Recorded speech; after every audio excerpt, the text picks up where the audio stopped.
locations as y'all are checking in. Put your locations in the comments. Happy Wednesday morning, everybody. Let's make sure we are good everywhere. We are live on Rumble. Good morning, Rumble. Live on YouTube. Good morning, YouTube. Let me check, see if X is activated. We are live on X. Good morning, X. Live on LinkedIn. Good morning to LinkedIn. My name's on all four of those platforms is the same. It is Dre all day. We are live on Facebook. That's Facebook/ Work on Your Game University. Those of you who are Facebook users, we are live on Instagram at Dre Baldwin. If you use Instagram, make sure you're following me over there. And we're live on TikTok. TikTok is Work on Your Game. So the topic here today, we are talking about former Vice President Kamala Harris's new book and her subsequent tour. Her book tour has begun. Kamala's book came out, I think it came out yesterday. Let me check on that. I believe it was yesterday. 107 Days is the name of the book. I believe yesterday was the release date. It only has 29 reviews. I thought it would have more reviews than that by now. But it looks like it only has 29 reviews so far, which seems not a lot for a former VP and all the paid influencers they have over there. They only got 29 reviews on Amazon. This doesn't seem to make sense. But Kamala's book has 3.3 out of 5 rating on Amazon, which sounds about right. Here's her ratings on Amazon right now. We're going to get to, I'm going to shout out some people who put their locations in a second, but these are the ratings on Amazon. Y'all know what Amazon is and how it works, right? So y'all can see that for yourselves. Half the ratings are 5-star, which is these are the paid influencers giving her 5 stars and the people who voted for her giving her 5 stars. Then a whole bunch of ratings are 1 star. So you got, of course, some people who just don't like her. They're going to trash the book no matter what. And then she has a few 4 stars, no 3 stars, no 2 stars. Everything's either 1 or 5. But only 29 ratings so far, which makes no sense. It doesn't add up. Why should you only have 29 ratings? Now, on Goodreads, it has 82 ratings. But this book is all about Kamala Harris's 107-day campaign to try to run for president. All of you know who she is and how that went. That's what we're going to talk about here today. Let me shout a few people out. Carlina Brazil over on YouTube. Good morning. Give me your locations in the comments. We'll shout a few more people out, and then we'll get started. Moderators, reminder again today. Allow the dissenters, let the dissenters live, let them talk. And we want the dissent because that, again, allows me to use the soundboard. And because if we're going to have healthy discussion, we got to allow everybody to say what they want to say, regardless of what it is. 140.6, first comment, Walnut Creek, California. Good morning. Annie AFF from Kentucky. Happiness Now from Atlanta. Kelly Smith said, work it with class. Good morning. Good morning to you. China H, Kelly Smith. Shout out to you all for the gifts and gifter badges early. Giga Dad, good morning. Amber Johnston, good morning. Irma V, thank you for the chirpy kisses. I don't think I've seen that one before. Thank you. Murphy the Mutt from Tennessee, thank you for the share. Becca from Kentucky, good morning. Carol Ann Collins, Newburgh, New York. Billie Jean checking in from Indiana, good morning. Pink Heart Vibes, good morning. Marky Man from Sacramento, good morning. Mastery Yeetman. Master Yeetman, is insane that Harris nearly won. America is cooked. Well, she didn't win, so America's not cooked yet. If you think Harris winning would have made America cooked, she didn't win. So not cooked yet. Maybe cooking, but not cooked. Pink Heart Vibes from Tifton, Georgia. L. Johnson checking in from Jersey. Shout out to Jersey. Thank you, everybody who did the shares. So let's talk about this Kamala Harris situation. Because what happened, for those who don't know, the book, I believe the release date was yesterday because this is when she started her tour. Usually that's how it goes. Publication date was September 23rd, which, yes, was yesterday. And we've known about this book for a while because she announced it probably like maybe a month or 2 ago that the book was coming out. And she put out some social media posts, et cetera, et cetera. And again, everybody knows who Kamala Harris is, so I don't have to say too much about giving background on Kamala Harris. But I do want to talk about this and her subsequent tour because there's some interesting things that came up in it.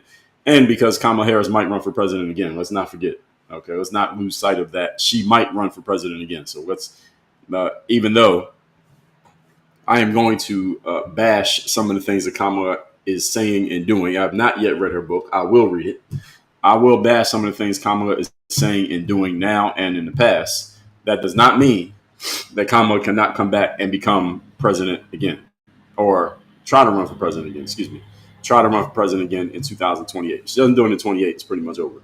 So 28 will be her shot. We'll see. So her new memoir, it's called 107 Days, and her subsequent media tour. She was on. Who was she talking to? I know she was on The View, and she talked to Rachel Maddow. I believe, I don't know if that was pre-tape, but she talked to Rachel Maddow. She talked to the people on The View, and she's going to do several other interviews, all to, of course, people who are sympathetic to her plight. But even they can't make her look good. Even Rachel Maddow asked her some questions that she kind of didn't look too good. The View asked her some questions where she kind of didn't look too good. And these are the people who are trying to support her. We're going to get to that in a minute. Now, she's writing this book to basically attempt to explain how she lost the 2024 election and basically rehabilitate her brand. Something interesting that I want to point out, because Hillary Clinton did the same thing that Kamala is doing, is lose an election and then go write a book and go on tour explaining why you lost. This is not a good strategic move, generally speaking. Strategically, it doesn't make sense to write a book explaining why you lost. Write a book if you win and talk about the fact that you won and highlight the victory, but don't write a book explaining that you lost or explaining why you lost or trying to explain it away or rehabilitate your image after you get beaten. This is a bad idea. Hillary Clinton did this too. I forgot what the name of her book was, but whatever it was. She wrote a book after she lost and I guess called herself milking that loss. When Donald Trump wasn't president from 2021 through 2024, he didn't write a book explaining, hey, here's why I lost and what the problem was. That everybody pretty much knew what his position was. I don't think he even wrote a book when he won in 2016, but I'm sure he'll write a book at some point. Or so many people writing books about him, I guess he don't have to write a book. But she's trying to rehabilitate her brand, I guess, after what happened in 2024. But the excerpts and interviews that she's done, and again, I haven't read the whole book yet, they mostly underline the same issues that hurt her from the very beginning, which is her positioning is not clear, her strained ties with the Biden administration / Biden team, whoever that happens to be, and just completely misstepping when it came to messaging. Now, she argues that she had only 107 days. So the whole book is called 107 Days because that's how long it was from the time that she was officially named as the nominee to replace Joe Biden up until the day of the election. So it's 107 days, and this whole frame is, well, she doesn't say this in so many words, but I only had 107 days, so that explains why the situation happened the way that it happened. That's the reason why I lost. Had I had 207 days or 307 days, maybe I would have won the election. Again, she doesn't say that in so many words. But after Biden bows out, this calls Democrats' deference to Biden's re-election decision recklessness. She literally says that in the book. And those of you who haven't seen any sections, excerpt from the book, one of the things that Kamala says is that it was reckless of Team Biden, and they're the ones who made the final decisions because Biden was the president, technically. It was reckless of them to have Joe Biden run for president again because she, as a team player, didn't want to bash Biden because, I mean, Biden is the one who chose her as VP. She didn't want to bash Biden, and she didn't want to look like she was being opportunistic trying to take his spot when it was clear that he probably shouldn't be running for president again. But she couldn't say anything because then, again, she would have looked a certain way, and she was trying to play for the team, but she knew it was a bad decision, but she didn't say anything. Now she's saying it in her book. So this is the whole situation. Give me 1 second. Let me hold on.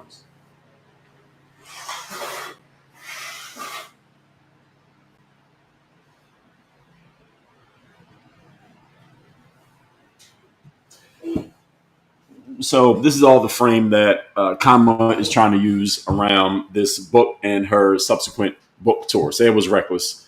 And now she's just saying it after the fact. So this is kind of backbiting on Joe Biden. And allegedly, according to people who are plugged in politically, a lot of people on Team Biden do not like the fact that Kamala is coming out with this, I guess what you could call revisionist history. She says there was a lot of internal dysfunction when it came to Team Biden.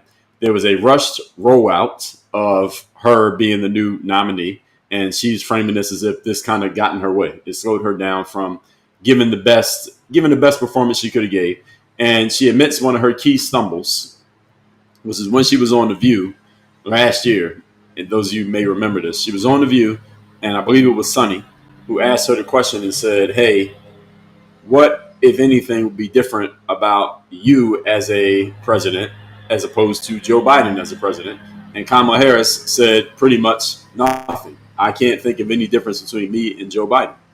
And she tried to keep leaning on, well, I'm not Donald Trump. And of course, the crowd goes and claps for that, but she wasn't actually saying anything. The reason why this was a problem is because a lot of people were unhappy with the status quo with Joe Biden being president, because people, again, you had the economy and you had the border. Those are the two main things that Donald Trump ran on. And Kamala Harris said there's not going to be much difference between me and Joe Biden. And people are like, how the hell are you going to say that when a lot of people are not happy with Joe Biden? This is a stupid thing for her to say. And that epitomized the problem with Kamala Harris, is that her communication skills are just not there. I've said every time I brought her up in the last year, I've said the same thing over and over again. This woman is just not a very good communicator. And it's hard to win a presidency when you're not good at communication. So on The View, when she said she didn't know how she would differ from Joe Biden, that was highly damaging. Some people say that was the main blow to her campaign. I think it was a combination of things. And she floats the idea that also she was going to pick Pete Buttigieg, or Buttigieg, I don't know how to pronounce his name, but she was going to pick Pete as her VP. And she was looking at a few people as VP. So there were three people basically it came down to be her vice president pick / running mate pick for the election. So we know she picked Tim Walz, the governor of Minnesota, who was not good at all. He was a bad pick. She was a bad pick, and he was a bad pick. I think that's a combination of why they lost. Then you had Josh Shapiro from Pennsylvania, who would have been a good pick, but she cites that Josh Shapiro was a little bit too ambitious, so maybe it would have been competing with her. So she didn't pick Shapiro, even though picking Shapiro probably would have helped her win the state of Pennsylvania. So even if she still lost, she wouldn't have got swept out of all the swing states, because Pennsylvania being one of those swing states, that's 20 or 21 electoral votes that she would have got had she had Josh Shapiro. Then she was considering Pete Buttigieg. And the reason that she didn't pick Pete Buttigieg, according to her, she said this on the Rachel Maddow show on MSNBC, that she's already black and a female. This is her words. I'm black and a female. I'm going against Donald Trump, who has no floor. That's what she's saying. Basically, she's trying to frame that Donald Trump will that he can go to any low to try to make me look bad. She's using that as an excuse. And she didn't want to pick Pete Buttigieg because he was gay. And then you already got a black female. Then you combine that with a gay man. It might have been too much to ask America for all at the same time. This is, according to her, this is her words. This is what she said on the Rachel Maddow show just yesterday, why she wouldn't go on it. And Rachel Maddow was saying to her, hey, what did Rachel Maddow say? She was kind of disappointed, is what she said, basically, and not in so many words, almost in so many words. I'm disappointed that you didn't go with Pete just because he was gay, even though, according to Kamala, Pete was her number one choice. So she ended up with her third option, which was Tim Walz, and he was not good at all.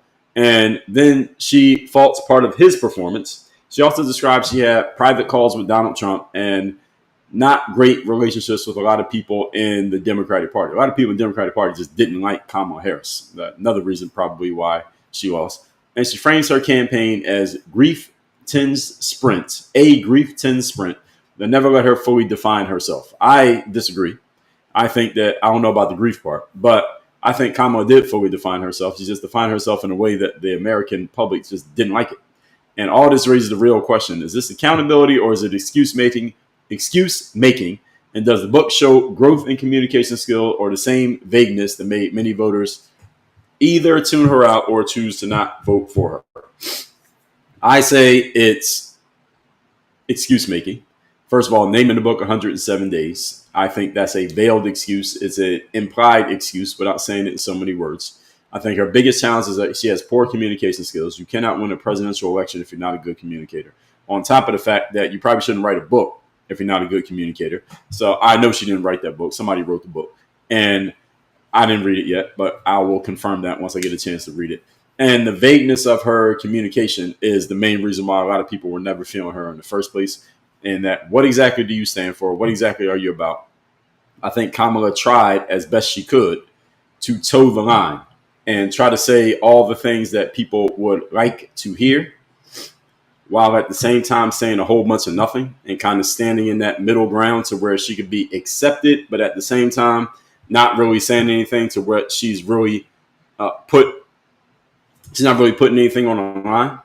And then she did the same thing the Democrats have been doing for the last 10 years. Anything Donald Trump is, go against that. So many times during her campaign in 2024, if you listen to any of her interviews, if someone would ask her, well, no, what is it about you? Why should people vote for you? A common question you ask anybody who's running for anything. Why vote for you? Okay, we can vote for this person. Maybe if it's one-on-one, we can vote for them. We can vote for you. We can not vote at all. Or if there's a bunch of people, we can vote for all these different candidates. We can vote for you. Why vote for you? The common answer that Kamala gave. Any of you know the common answer she kept giving? Whenever she was asked that question, Kamala gave the same answer every time.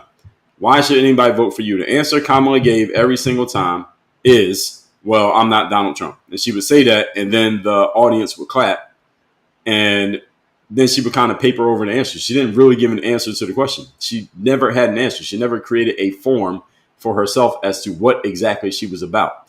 And I brought up Hillary Clinton for a reason, because you noticed that both of these women who ran against Trump and lost, they went and wrote a book after it in an implied way of gaining sympathy for themselves. Oh, I lost the election, so let me go write a book and get some sympathy for it. This is a reason why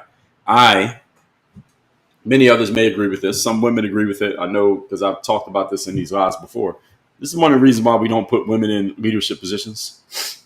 Because when they lose, the first thing they are doing, and I'm not saying every woman does this, there's only been 2 people. But when they lose, the first thing they're doing is going and trying to get sympathy. They're going on tour for sympathy. Donald Trump didn't go on tour for sympathy after 2020. Joe Biden didn't go on tour for sympathy after 2024, even though technically he didn't lose. Did Mitt Romney go on tour after he lost? Did John McCain go on tour? Did John Kerry go on tour? Maybe Al Gore did a little bit after he didn't like what happened in the state of Florida in 2000, excuse me. But nobody else does this. These women going on tour to get sympathy after they lose. This is a bad idea. We don't want this, because this is not what you want from a leader. You want the leader to just, okay, you take that L, you move on, you come back, like Donald Trump did. Anyway, let me introduce myself so we can get into this topic, because we have a lot of points that need to be addressed. For those of you who don't know me, my name is Dre Baldwin. Many know me as Dre all day. I'm a former 9-year pro athlete, author of a few books, done a few TED Talks. I run this company called Work on Your Game Incorporated. Our job here is to help you weaponize discipline, help you weaponize performance, and do this all through a system to help you command the room, have the presence that makes people notice you, feel you, and remember you, even if they never even talk to you. And on the top of the fact that you actually talk and you actually do stuff, makes it 10 times stronger. You can learn more about that by going to the links in my profile or texting me at that number that you see in my bio if you're on TikTok, or the pinned comment that you see on all the other apps. I am live on 7 different applications right now, between TikTok, Instagram, YouTube, Rumble, X, Facebook, and LinkedIn. Is that 7 different platforms I'm live right now. So if you ever don't see me on one of these apps, you can hop on the other one. But I'm almost always live on all of them at the same time, as long as I'm at my home base. The replays of these lives are always on my YouTube channel, by the way. So if you ever miss one, you can catch the replay on YouTube. Now, the case that the book helps her. Some say that this book helps her because one thing it does do is that it gets her name back circulating, because Kamala's been pretty quiet ever since the election ended. After the election ended, she was actually quiet on election night. For those of you who don't remember, famously, in my mind, there's another reason why you don't put women in leadership positions, because she had Kamala's election night event was at Howard University. That's where she went, right? Howard. Always get Howard and what's the other HBCU? It's Howard and what's the other HBCU starts with the letter H? I thought there was another one. I can't even remember what it was. It's Howard and another one, but I always get Howard mixed up with one of those other schools. But I guess it was Howard, since I can't remember the other one. Hampton, yes, Hampton. Howard and Hampton, yes. So she went to Howard, right? It was Howard, not Hampton, that she went to, right? So she has an event at Howard that night of the election. And a whole bunch of students, of course, is on the college campus. A whole bunch of students, and it's an HBCU, so there's a whole bunch of black people, show up to the event to celebrate with Kamala, or to help her celebrate what they hope is going to be her impending victory. Gets to the end of the night, and it's clear that Kamala did not win. Now, did anybody know what happened that night? Any of you remember? I've talked about this before, but any of you were watching or saw what happened that night? The night of the election, when it was clear that Kamala had not won, and this is the point where she makes the phone call to Donald Trump and concedes victory and says, "Congratulations, you won." Do y'all know what happened that night? Does any of you know what actually happened? Epic Arizona says she cried. No, that's not what happened. Millie says she walked out. No, that's not what happened. Mark B says she left. Well, we don't know where she was at. That was the issue. Some said she left. She didn't go out. Yes, what happened? Carla got it. She didn't come outside. She didn't come out to talk. So all these people are there at her event to help her, support her on the night of the election. When it was clear that she didn't win, Kamala never came out to actually speak to the audience that had gathered to celebrate with her. She never came out and actually spoke to them. She never came out and said, "Hey, this is the situation." She didn't take it on the chin that she had lost. Now, again, when a man runs and loses, he steps up to the audience and says, "Hey, we didn't win. It's disappointing. You got people in the audience crying, et cetera, et cetera." You give a little speech, and then everybody goes and he tries to uplift the audience as best he can before sending everybody home. What happened that night is a man, a black man, a man, came out on stage. I don't even know who this guy was. He was somebody in her campaign. He came out on stage and said to the audience, "Kamala didn't win. No, we're sorry. No, of course, the fight continues, et cetera, et cetera. Kamala is not going to speak tonight, but she will speak to everybody tomorrow." Kamala spoke the day after the election. But that night, with everybody there to support her, she didn't even come out and face her fans after she lost. And again, this is not even a knock on her personally. It's a knock on the reason why we don't put women into these positions. And I've talked about this many times before. Now, in her book, she does own some errors. She allegedly takes ownership of messing up that answer on The View. She explains that there were some structural constraints, i.e. Biden giving her only 107 days. And this allegedly, according to some people, this humanizes her and it shows that she's learned something. I say bullshit. She's like 60 years old. What are you talking about? All right. She just learned that if you're going to take somebody's spot in a position of leadership, that you shouldn't come out and say, "Hey, I'm going to be different from this person in this way, and that way." She, at 60 years old, she's just now figuring that out. I don't think so. All right, so I completely reject this concept. So she is linking this moment to her inability to differentiate her from an unpopular administration. Again, she was the vice president. So what she's saying here is, once I understand what Kamala is trying to communicate, she's communicating that she's the vice president for damn near 4 years. Let's say 3.5. At the point that Biden drops out, it's been 3.5 years. You don't know that your administration is not popular. You don't know that the American people are not happy with the Biden administration. She didn't know that. So when she went on The View and they said, "What are you going to do different from Biden?" she said nothing, because clearly it appears she thought people were happy with Joe Biden. But how are you the vice president for 3.5 years and you don't know that? How do you not see that? What are you doing? Isn't this your full-time job to know what's happening? You don't know that your boss, Joe Biden, is not popular with the American people. So she said, "I'm going to do the exact same thing as what Joe Biden did." She didn't say that. She said, "No difference between me and Joe Biden," when she was asked on The View. And everybody was watching that. That's a ridiculous answer. And to say that now she's learned something from that and put it in a book now at, again, 60 years old. She's not 22. At 60 years old, you're just now realizing that you messed up on that one. So is she saying that I should have said what I was thinking and I'm going to be different from Joe Biden? Or is she saying that I didn't know that we were unpopular and I just read the room incorrectly? And again, how do you read the room incorrectly when you're the vice president? You have no other jobs. You have one job. Your one job is supporting the president. You couldn't tell that people weren't feeling Joe Biden. So she's just now figuring this out at the time that she wrote her book. All right, sounds great, Kamala. All right, this is the woman that's going to run for president again. Okay, good luck, Democrats. Next point is this. Here's the case that it hurts her. Much of the narrative is blame shifting. And again, this is the reason why we don't put women in leadership positions. This blame shifting. I only had 107 days. Okay, we know. The recklessness of the Joe Biden administration to push him to be the nominee or to stay as president, try to run for re-election. Okay. That the Biden Team Biden did not like Kamala Harris. This is pretty clear. I think this was clear even before the book came out. Kamala makes it even more clear that Joe Biden's team, Jill Biden and everybody else, whoever else is on Joe's team, who knows who they are. I guess the coroner on Joe Biden's team. All right, they didn't like Kamala Harris. So she's blaming that for part of her failures. So critics are hearing, this is what we're hearing. There's a whole lot of rationalization. which is not accepted in a leader. Not taking on responsibility, also not accepted in a leader. Reinforcing doubts about her ability to lead, which I just said. So multiple outlets have highlighted her shots at the Biden administration and this intra-party friction. And this is the issue that I've been telling you all about for the last all year.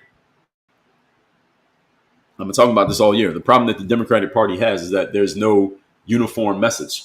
The only uniform message the Democratic Party has right now is whatever Trump says, just say the opposite of that. So there's no form to the Democratic Party. Kamala Harris she is representative of this lack of form that the Democratic Party has right now, because this is exactly what she did. During that campaign, that 107 days, every time she was asked, why should people vote for you as opposed to voting for Donald Trump, or why should people choose you as president, she would say, I'm not Donald Trump. And the crowd would clap. Every time she got asked that question, she would say that. I'm not Donald Trump. I'm not Donald Trump. And the crowd would clap. And then she would just paper over the rest of the answers. She didn't really give an answer to the question. And this is exactly what the Democrats are doing right now. We're not Donald Trump. That's all Gavin Newsom is doing. He's taking anything Donald Trump says or does, and then he frames it as being opposing to that. He's much better with words than Kamala Harris is, which is why he will trounce Kamala if they both run for the nomination in 2028, because he's actually a good communicator. I don't agree with everything he communicates, but I can't say he's bad at communicating. He's actually good at it. Kamala is terrible at it. And all he's doing is just framing himself as being the opposite of Donald Trump. And it sounds good and it feels good, I'm sure, to Democratic supporters, and especially those of you who are anti-Trump out there. The problem is, who are you? At some point, somebody's got to ask the question, okay, you're anti-Trump, you're standing up to Trump. How you stand up to Trump when you're the governor, he's the president? It makes no sense, but okay. You're standing up to Donald Trump. Great. Now, who are you? Why should we vote for you? What is it about you that makes you a good president? Because being a president is not just about I'm anti the other guy. Being a president is about who are you? What are you standing for? And whoever the nominee is for the Democrats in 2028, they're going to be asked this question, even by supportive platforms. So let's say it's Gavin Newsom. If he goes on Colbert, or he goes on Jimmy Kimmel, or he goes on The View, he will do all of those. He goes on Rachel Maddow. All these platforms are going to ask the question, okay, who are you? Who are you? Okay, we get it that you're against Trump. We get it you push back against Donald Trump. But what about you? Democrats have no answer to this question, and they still haven't answered the question. So some say that Kamala, admitting that her pick of Tim Walz as VP was maybe a bad idea. It reveals that she had some type of lens of strategy and risk assessment, which some voters read as at least she's careful and she's thinking about these types of things. That, okay, I'm already a black female, so let me not triple down on the radicalism by picking a gay man. Let me go at least pick a straight man and pick Tim Walz. That's what she came up with, was Tim Walz. This is a bad idea. Now, again, hindsight is 2020. But Tim Walz, what did he bring to the table? That's my question to the audience. Somebody put it in the comments. What did Tim Walz bring to the table as the VP?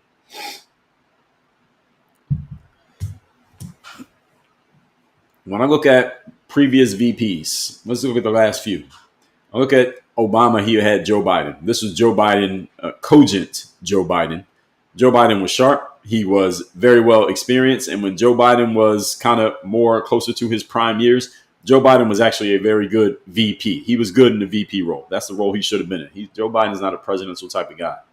He's a VP type of guy. He was perfect in that role.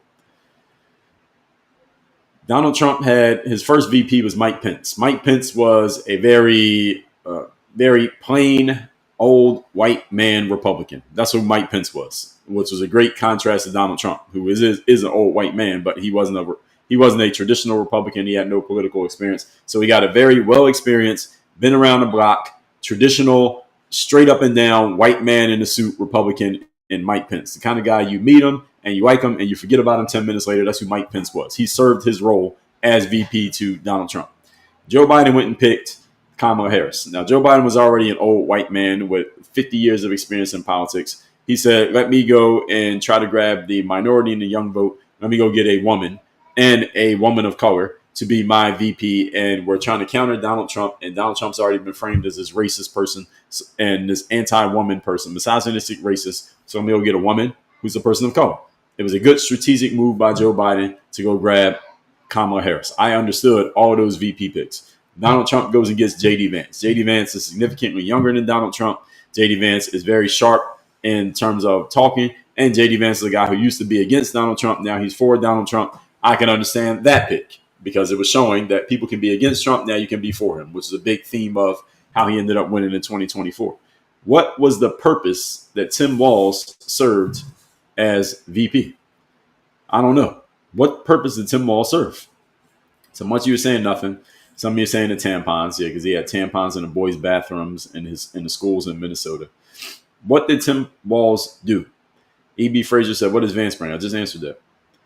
Man said Tim Walz is straight. Well, he has a wife and kids. I don't know if that makes him straight, but last I checked, he had a wife and kids. So, what did Tim Walz bring to the table? I have no answer to the question.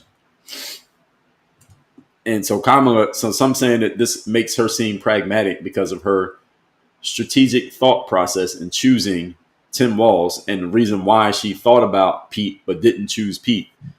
Doesn't look so great because the person she landed on wasn't that great. Did she have any other options? Were there any other VP options besides the people we've named? So there was Josh Shapiro, Pennsylvania, Pete Buttigieg, and then you had Tim Walz. That was it? That's all she had to choose from? I'm asking, was there anybody else? Was there anybody else she could have chosen besides those three people? I don't know if there's anybody else she was considering.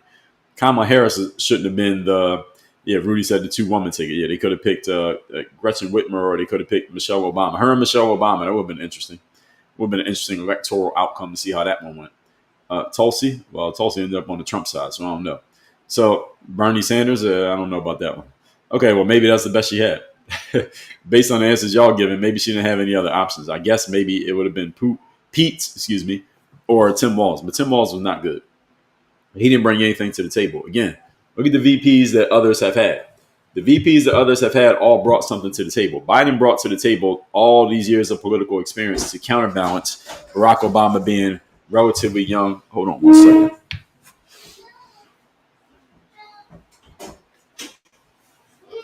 Hey, you want to jump me? You want to sit with me? Okay. Well, Joe Biden, young Joe Biden, brought to the table some political experience to counterbalance Barack Obama being relatively new to these high positions. Even though Barack Obama was a career politician, his career was relatively short at that point. Again, Mike Pence, years of political experience and being a straight up and down the line Republican next to Donald Trump, who, again, had years of experience, but not in politics. It was a good counterbalance. Kamala was a fine counterbalance to Biden because Biden already had the years of experience. And J.D. Vance, again, a young convert to being a Trump supporter. What did Tim Walz bring? There's no answer to the question. I'm asking the question rhetorically because there's no answer. So reporting notes pushed back from Shapiro and Buttigieg circles. Both of them have pushed back after Kamala's book came out. They both came out basically pushing back on Kamala, giving her reasons why they didn't choose them. Both of them pushed back as to what those reasons were. Now, this media tour thing that Kamala's on, this is her problem from the very beginning. When Kamala first became the nominee, there was the whole Vibes campaign. Y'all remember the whole Vibes thing that lasted for about, how long did the Vibes last? She was a candidate for 107 days. How long were the Vibes? Somebody give me a time frame. How long did the Vibes last? I'm thinking it was maybe about 45 days. How long were Kamala's Vibes good? Maybe 30 days. Maybe 45 is a stretch. Somebody give me a time frame. How long did the Vibes, y'all remember the Vibes from the Kamala Harris campaign? How long did that last before people were like, okay, what exactly do you have to say here? I'm thinking it's about 30 days. The campaign was 107 days, but about 30 days, Kamala did have real momentum. That first month or so, she had real momentum. So Texas Queen says 3 weeks. Echoes also says 3 weeks. Okay, so let's just say about 3 to 4 weeks she had these vibes. And that was I saw a lot of this through the Democratic paid influencers they all made good money. Those Democratic paid influencers made a lot of money in the summer of 2024, especially when Kamala came in. It's hard to get excited about Joe Biden, but they were all excited about Kamala Harris. Look at all these vibes. Look at the audiences that Kamala is bringing out. Look at the way people are showing up for her events, et cetera, et cetera. We haven't seen anything like this in a long time. Y'all remember people saying that in the summer of 2024? A lot of people were saying that. And it lasted about 3 to 4 weeks. And I was thinking to myself, all right, actually, she might actually have a chance to win. That's the way it felt for about 3 weeks. The problem is she had 107 days. It wasn't 21 days, it was 107 days. So that last 80 or so days after that first month, people started to ask, okay, all right, we got the excitement. We got that everybody's talking about you and that you're a black woman who's running for president and you're technically the first quote unquote black female to be running for president in the United States of America. Okay, we got over that. Now, what do you actually have to say? Who are you actually? And at that point, her entire campaign fell apart. Now, Kamala in her book calls this loss traumatic. That's her words, traumatic.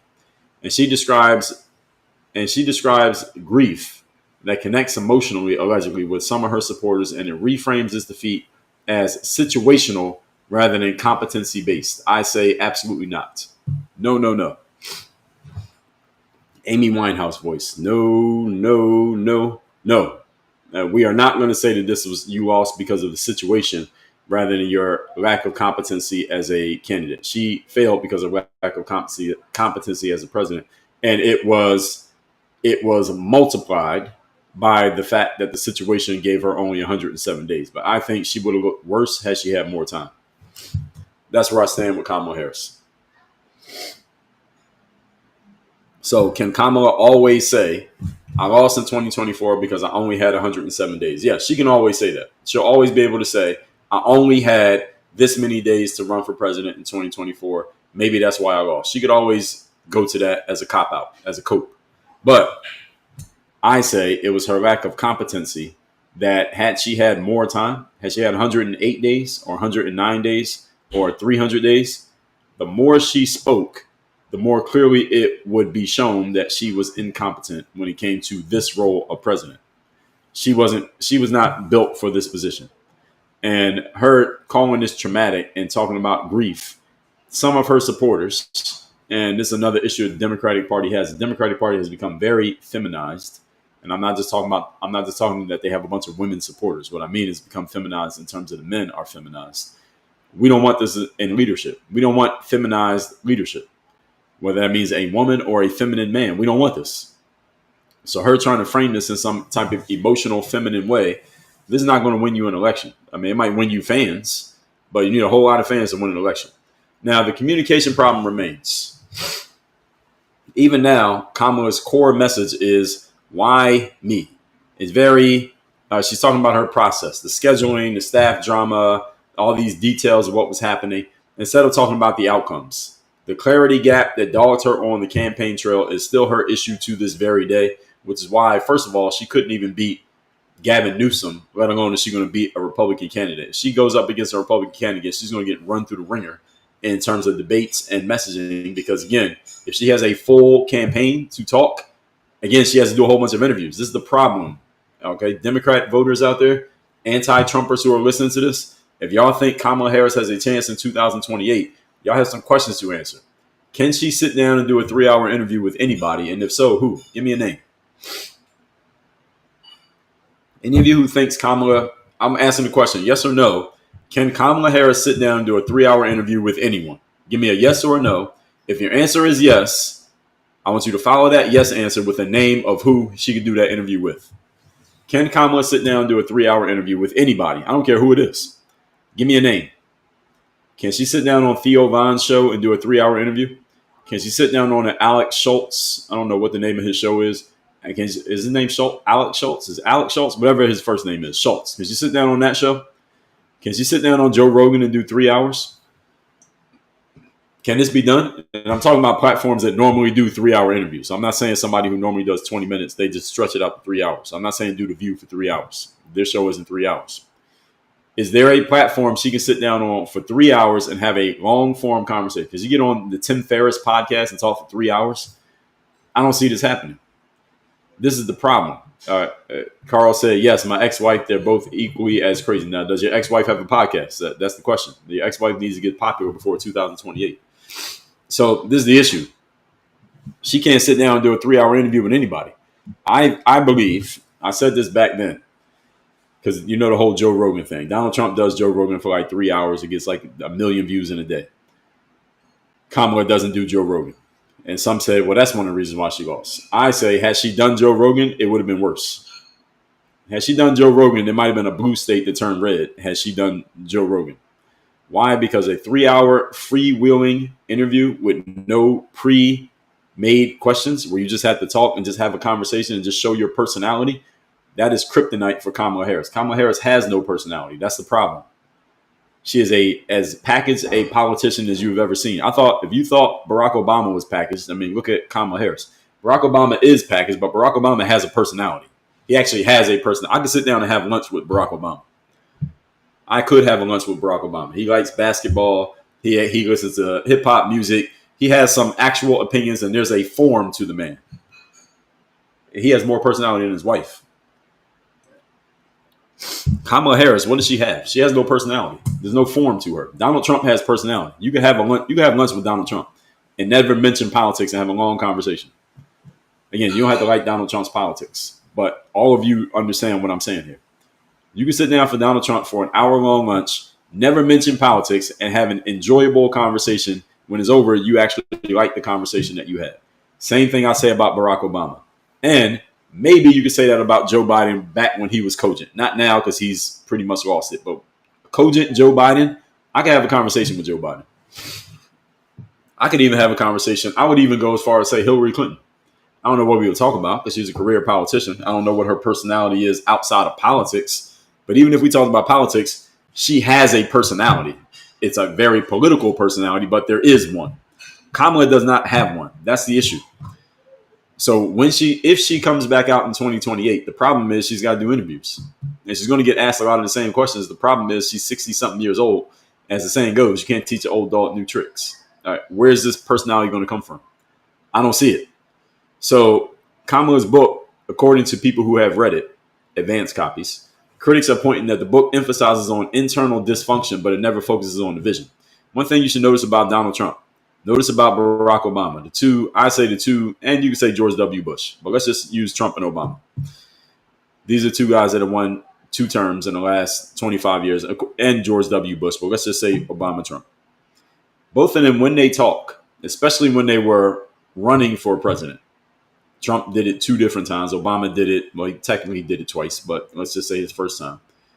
All they talk about is the future. All they did was cast a vision. Think about Barack Obama 2007 going into 2008. Every time he talked. Think about Donald Trump 2015, 2016, and then again in 2024. Every time he talked, all they did was cast a vision. Sasha Sims said, LMAO, no, she can't. Yeah, that's what I'm saying. That's the problem. Because these days, that's the temperature. The temperature these days is you got to be able to sit down for a long-form interview, not these 20-minute hits on The View. You got to sit down for a long-form interview and sit there for 2-3 hours with no commercials and actually have a conversation, which means you got to show your personality and you got to be able to talk and just have a conversation that's not all about politics and policies and your talking points. It's hard to memorize 3 hours of talking points. You can't do it. Not even Barack Obama could do that.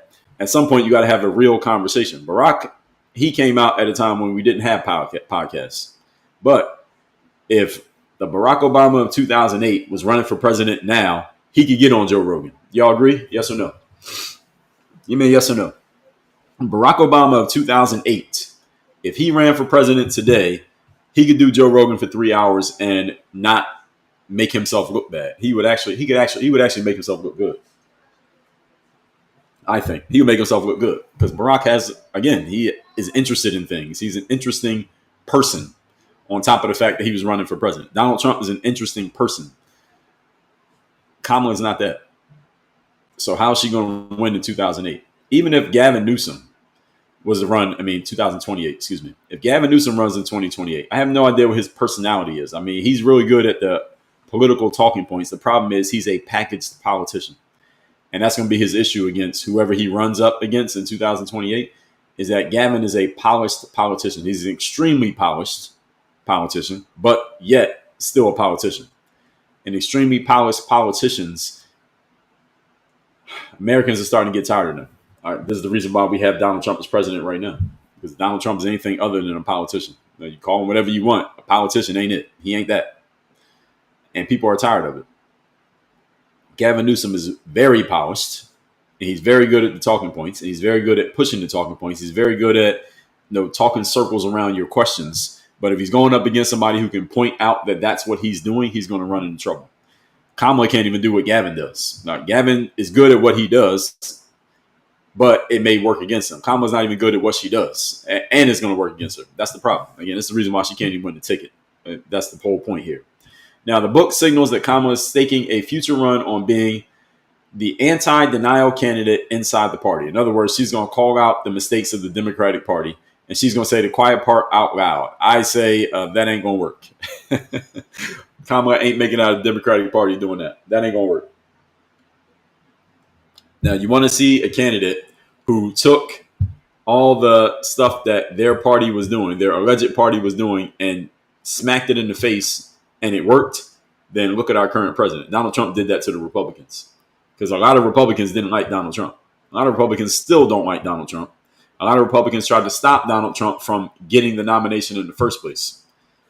It didn't matter because Donald Trump has so much momentum, and Donald Trump is so brash and bold, and Donald Trump has balls that allows him to do it, and he has the personality to make it work. Kamala Harris has none of those things.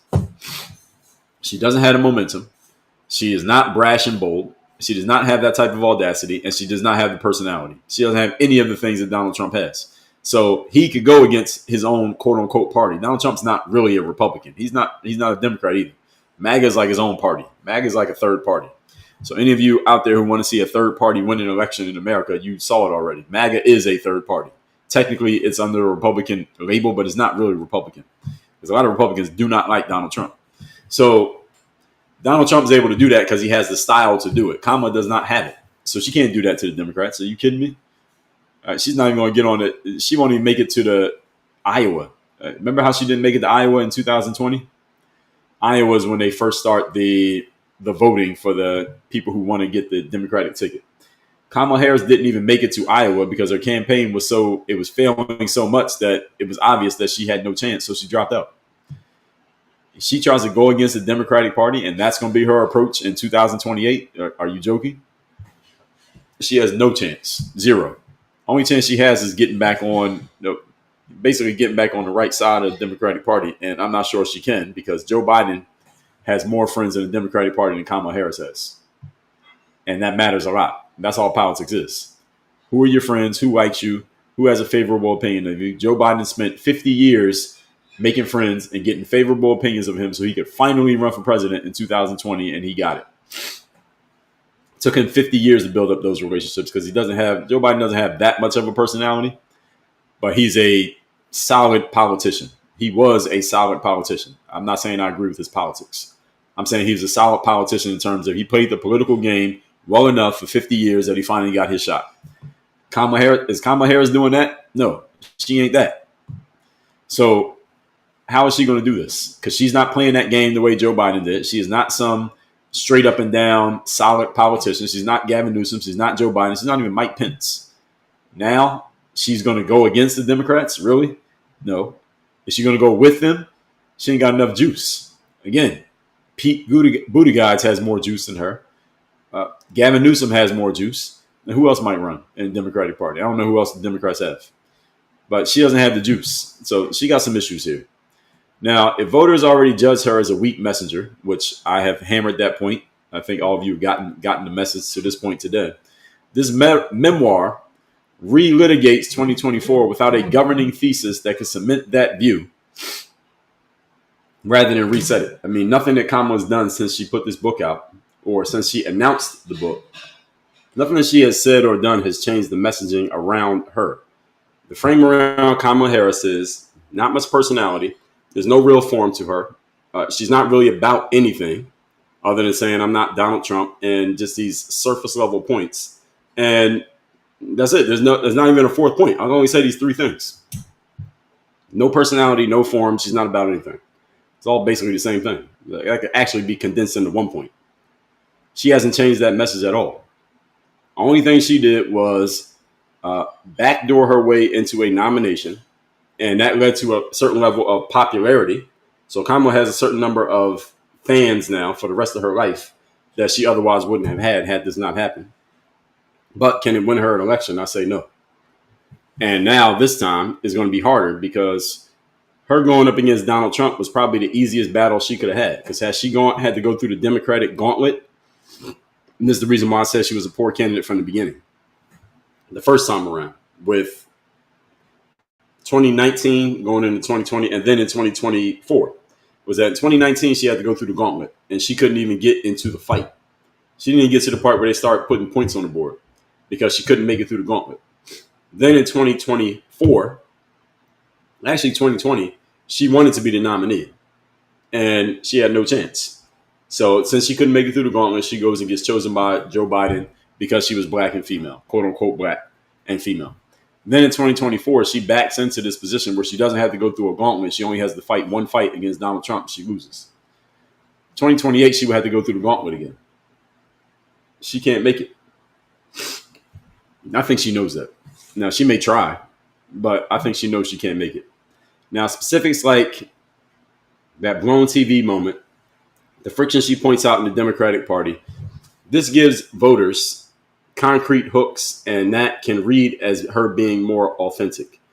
The problem is she's being authentic about things that people don't really care about and weren't really the questions about her from the beginning. The biggest question about Kamala from the beginning is, if you become president, what exactly are you about? Barack Obama was clear what he was about.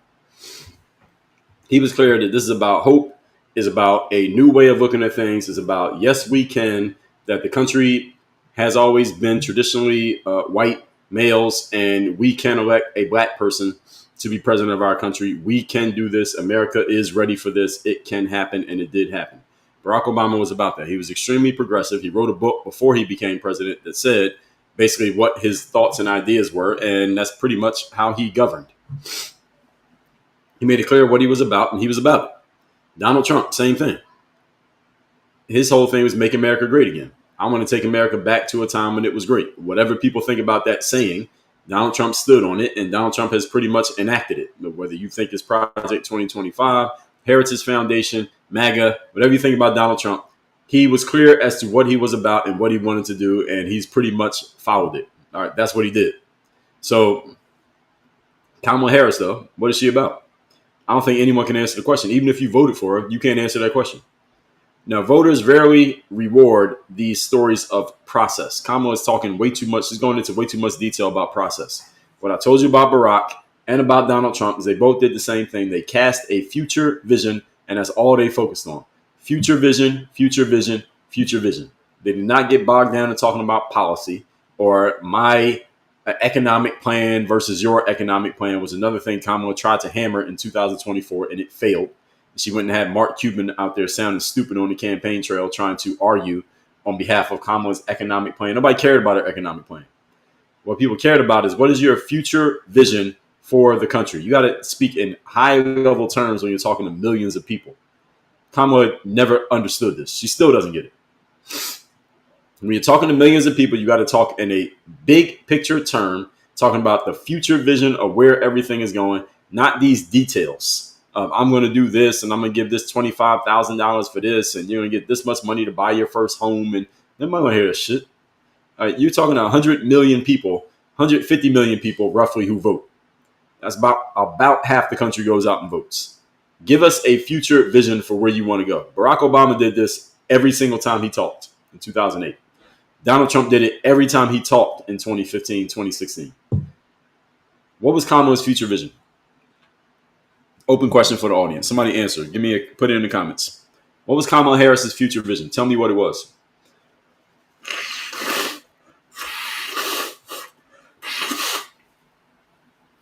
I'm asking, what was Kamala Harris's future vision for the country? We know what Donald Trump's future vision was. He said we're going to bring down the cost of groceries.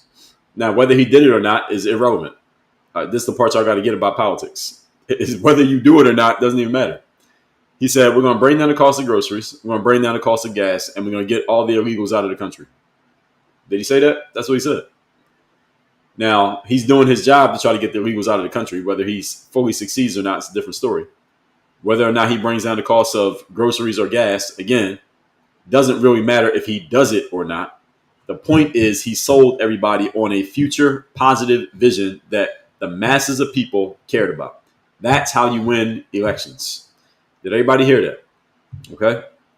So any of you in going to college, you don't have to take a class on politics. It told you the whole game right there. You have to give people a future positive vision that they care about. That's how you get people excited. Donald Trump said, make America great again. There's a bunch of people who heard that and said, that's what I want. They voted for him. Barack Obama said, yes, we can. Barack Obama was talking about the future. Yes, we can do different things in America. A bunch of people got excited. He won twice. Donald Trump said, I don't like the way the future or the present is looking. Let's take it to a throwback to where it was before, and let's make America great again. So Barack Obama was talking about the future. Donald Trump was kind of harking back to the past. Both of them succeeded twice. Why? Because they were both casting a vision. That's the point. One of them was talking about the future. Another one was talking about the past, but it worked either way because they were casting a vision for the voters to hook onto. Kamala Harris gave nothing for people to hook onto other than these. She was trying to go into detail, not realizing what game she was in. So her book tour is emphasizing circumstances over this future agenda. And all her book is talking about is what happened during her failed campaign. Like, nobody gives a fuck about your failed campaign. It's over. November 2024 was a long time ago. That was 10 months ago, Kamala. You wrote a book talking about that. Nobody cares. Now, of course, she has her fans. But does anybody really care about why you lost the election? Nobody cares why you lost the election. What are you going to do in the future? That's what she should have wrote a book about. But she didn't do it. So any of you Kamala truthers, you still own stock on Kamala Harris Island, I would suggest you sell that stock because it's going to zero. Now, future prospects. If she learns, owning her errors, we already addressed that, tightening her message discipline, she has none, and articulating 3 to 5 clear priorities for the future. That she could start doing. All right, I could have a conversation with Kamala Harris today and I could help her with that. Okay, I could have a 1-hour conversation with Kamala Harris on Zoom and I could help her at least do that. She could at least get clear on that. Come up with 3 to 5 clear priorities that you're about so that people actually know what you're about and what you're standing on. So next time you're on the fucking View and Whoopi Goldberg asks you, why should people vote for you? You can just say your 3 to 5 talking points. All right. Can you not do that, Kamala? You had 107 days. She probably had 15 people on her campaign team. Nobody can come up with that. They couldn't figure that out in 107 days. Whoever was on her team needs to get the money back. That's how I see it. Whoever's on Kamala's campaign team needs to give their money, whatever they got paid, give it back. Kamala spent $1 billion. How you spend $1 billion and can't come up with 3 to 5 talking points as to what you're going to do? How do you spend $1 billion to run for president and you can't come up with 3 to 5 clear points as to what you're about? Y'all hear me every day when I introduce myself. After I give the intro, I tell you who I am and what exactly I do. I tell you, we help people weaponize discipline and performance through structures and systems and through a process. It's all about your confidence and the way you show up so that you have a certain type of energy and command of the room and presence that causes people to notice you, feel you, and remember you, even if they never talk to you. All right, Kamala couldn't come up with that in 107 days. She could come up with something. And she had a whole team and she had $1 billion. You couldn't do that. She can come up with that in 107 days. I'm just trying to figure this out. How you spend $1 billion and you couldn't hire one person to come up with that? All right, Kamala could have paid me. I don't know. If I knew she had a budget of $1 billion, I might have overcharged her. I said, Kamala, give me 30 grand. I'll work with you for 3 weeks. I'll work with you for a month. Okay. And I'll help you come up with some talking points and sub points to the talking points. Because every point she has, somebody's going to ask her about that. So Donald Trump, Barack Obama said, yes, we can make this country great for dreamers, people who want to come here from other countries. We can make it safe for the LGBTQ. We can make it more equal for people of color. All right. There's the 3 points for Barack Obama. He had a bunch of other things, but I could just remember those off the top of my head. All right. So he had those 3. And that got a lot of people excited. He won 2 elections based on that. Donald Trump said, we got to get the economy right. And you should have me do it because I'm a businessman. We got to bring America back to when it was great, because right now it's not so great for a lot of people, and a lot of people bought into that. And we're going to get all the people who are coming into this country who don't have proper documentation and or who are not making the country better. We're going to get them out. 3 points. That's it. That's all you got to do. Can anybody not do this? If you're going to run for president, you better be able to do it. and you better be able to articulate it. And when someone asks you a question about any one of those points, you better be able to explain it. That's it. That's all you got to do. Okay. All of you went to school, you studied for tests, and you had enough information that you held in your short-term memory that you could put it on the paper and pass the test. All of you graduated from high school. Okay. So how could Kamala not do this? Did she go to school? She got a law degree, right? How do you get a law degree? You couldn't come up with this. How could she not have done this? I just don't understand. How you spend $1 billion, $1 billion, and they couldn't figure this out? They couldn't hire one consultant that could tell her, "Hey, this is what you need." Somebody asks you how you're going to be different from Joe Biden. You need to point out a few things. You can't come up with something that. And I understand the position she was in. She felt like she was in a delicate position because she didn't want to bash Joe Biden because Joe Biden gave her a shot, and she's technically on his team. While at the same time, she had to differentiate herself from Joe Biden. You couldn't figure out a way to massage that. You couldn't figure out a way to finesse that, Kamala. You couldn't hire a consultant who could help you finesse that. I could have helped her. I was available. She could have called me. I would have made it happen. I don't know if she would have won, but she wouldn't have sounded dumb in losing. That's the problem. So memoirs can be one step in a long arc of rehab, some say. I say probably not. Usually somebody's putting out a memoir at this stage after something like this, usually to explain why they lost, which is exactly what Kamala's doing. Now, future prospects. If she keeps justifying rather than simply simplifying, that's going to keep her in permanent defense. And that's where she is right now. She's still, again, she was on The View yesterday talking about what? How she says something dumb in 2024. Well, Kamala, newsflash, it's 2025. This is the problem. All right, she's still talking about the past. She was on Rachel Maddow talking about why she didn't bring in Pete Buttigieg as her VP in 2024. Again, it's 2025. Kamala Harris's book, 107 Days, is all about what happened in 2024, but it's 2025. You're going to win the presidency. Your talking needs to be about what's going to happen, not what already happened. Even Donald Trump, when he said, "Make America Great Again," he said again, which means he's talking about let's do it again in the future. In the future. Barack Obama wrote a book called The Audacity of Hope. That book was basically his what do we want to call it? His thesis for becoming president. That's what the book was. And if you haven't read the book, read the book. And then look back at his presidency. Everything in the book is exactly what he did. Or what he was claiming to do. He didn't do it all, but he was claiming to do. Kamala's still talking about the past. Hillary Clinton wrote a book talking about the past. And you notice Hillary ain't done anything politically since then. There's a reason for that. You cannot win presidency talking about history. You got to talk about the present. Even if you pull back, you pull something from history, you bring it into the present, and you tell people how it's going to help them in the future, which is exactly what Donald Trump did. Make America Great Again. He didn't come up with that. He took it from the past, brought it to the present, and said, here's how we're going to make it work in the future. That's why he won. Early coverage already spotlights Democrats bristling at how they're being portrayed. They don't like the fact that Kamala took some pot shots at some people in her book, which is normally what happens. Somebody puts out a book, they take shots at people. That's normal. Donald Trump's taking shots at people in his books. It's a normal and expected thing. The problem is, again, the framing of this. This is the mistake that Kamala's making. Her framing is completely off. And it seems that she has no one on her team. Either Kamala has no one on her team who can tell her this. I actually doubt that that's the case. I say it's maybe a 10% chance that's the case. I think what's actually happened is Kamala Harris, despite the fact that she seems somewhat buffoonish when she talks publicly, I don't think Kamala Harris is a stupid person. I think Kamala Harris is a poor public speaker. She is a poor public communicator. She doesn't quite understand the game that she's in. I think all these things are true about her. She doesn't quite understand the game that she's in of trying to run for president. And I believe she actually is a very stubborn and bullheaded and determined individual who wants to do things the way she wants to do them. This woman she has a law degree. She was a prosecutor. Not a prosecutor, but was she a prosecutor? She thinks she was a prosecutor. She was also a judge, right? So Kamala Harris knows how to put her foot down and stand on what she wants. I do believe that. And because of that, I think she has a whole bunch of people around her who can't tell her what she needs to hear. She only keeps people around her to tell her what she wants to hear. She was not a judge, so she was a prosecutor. Okay. So whatever she was. And she's the type of person who, it appears to me, is strong-minded enough that anyone who was around her who was telling her things she didn't want to hear, she got rid of them. Or they got rid of themselves. That's what she seems to be that type of person.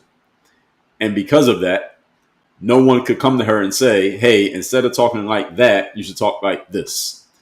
And anybody who did that, she would push back on them. And because she's the boss and it's her campaign, they couldn't stick around. I mean, it's not like, what you going to tell her? She's in charge. And if you're getting a check from her, you got to do what the check writer says. So I think she had a whole bunch of yes men and yes women on her team telling her what she wanted to hear, not what she needed to hear. And she ends up where she ends up. I think now at the same time, let's be clear. Joe Biden, Donald Trump, Barack Obama, George W. Bush, they all had people on their team who had to be careful how they talk to them, because you're talking to someone who either is going to be president or is president. It's not like you could just tell them anything. You can't piss them off because you'll get fired too.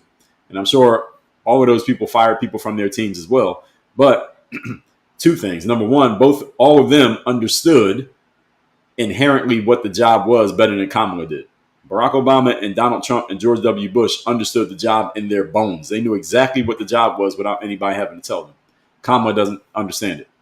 And number two, because they understood it so well, they had people around them who could help them do what they already understood how to do. Kamala got a bunch of people around her who helps her do what she wants to do, but what she's trying to do ain't the right thing to do. That's the mistake that she made, that she continues to make. And now she's got this book out that's not helping her. It's only burying her deeper in the hole that she was already in. So 2028, Kamala, I would bet against that. So if there's a betting market on Kamala Harris, if there's a way to bet against Kamala becoming a nominee in 2028, please somebody tell me the website. I will bet on that. I will put money on Kamala not winning the nomination in 2028. It's probably not even good odds on that. I probably had to bet $100 to win $1 on that as it stands today. But the situation is a situation. So anyway, all that being said, everybody, let's get to the comments. I do need to take a restroom break first, so give me 90 seconds here. And then we will open up our trusty soundboard where you'll get to hear some of your favorite sounds. Let's get the soundboard activated first. You'll hear some of your favorite sounds like... Have some more chicken. Have some more pie. It doesn't matter if it's boiled or fried. Or... strawberry cheesecake. 90 seconds.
We are back.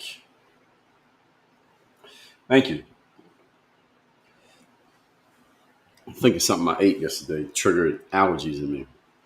I gotta be careful when I'm eating. I think I ate some snack food that triggered a histamine reaction this morning. I was doing good at staying away from that stuff, but something I took yesterday.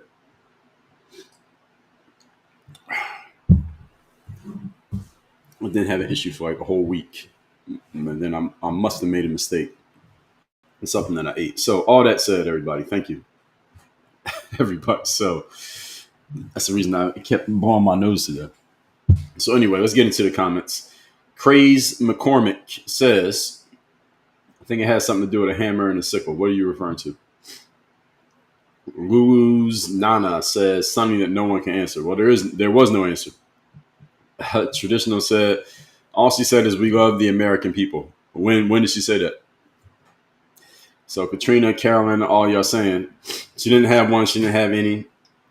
KB said unburden. Oh yeah, I forgot about the unburdening. The unburdening. She talked about that a lot. The unburdening, and she said duality was another word she kept saying. And there's another thing that she kept saying. I can't remember what it was. It was three things she kept saying. So unburden was one. Duality was another, and I think it was one other thing. I can't remember. Owl Whisperer said Brat, her vision was falling out of coconut trees and Doritos. What does that mean? Arthur G. Buckley said taxing the rich. Well, that's more of a Bernie Sanders one. She talked about it, but she didn't own that one. Bernie Sanders owned that. So you want to hear that one? Oh, yeah, AOC is the other person. 2028, right now, you got Gavin Newsom. You got, I guess, maybe Pete Buttigieg is possible. And you got maybe Shapiro could come up again. And then you got AOC. So that's right now, the Democrats, that's what it's looking like. But we're still a few years away. Barb Stribley said nothing. Millie said close the border. Yeah, right. Open the border. Not close the border. Texas Queen Mom says she tried to say she is like everyday people, which is a lie. Yes, and people don't want to hear that from the leader.